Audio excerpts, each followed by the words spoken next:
লিবিয়ার পূর্বাঞ্চলের তবরুক শহরের উপকূলে নৌকাডুবিতে কমপক্ষে ১৮ জন অভিবাসী প্রাণ হারিয়েছেন। নিখোঁজ রয়েছেন আরও অন্তত ৫০ জন।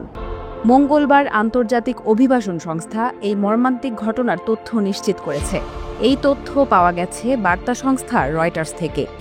লিবিয়ার তবরুক শহরটি মিশরের সীমান্ত ঘেঁষা একটি উপকূলীয় অঞ্চল।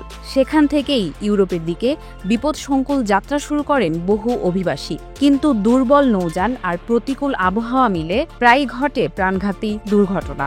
ওয়ালটন এখন দেশের সীমানা পেরিয়ে পৌঁছে গিয়েছে ৫০টিরও বেশি দেশে। ওয়ালটন, ঘরে ঘরে, বিশ্বজুড়ে। বিশ্লেষকরা বলছেন, মুয়াম্মার গাদ্দাফির পতনের পর থেকেই লিবিয়া পরিণত হয়েছে মানব পাচার ও অনিয়মিত অভিবাসনের এক বিপজ্জনক ট্রানজিট রুটে।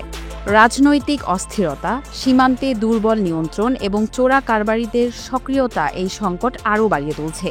সংস্থাটি জানিয়েছে, নিখোঁজদের খোঁজে এখনও উদ্ধার অভিযান চলছে, তবে জীবিতদের খুঁজে পাওয়ার আশা ক্রমেই ক্ষীণ হয়ে আসছে।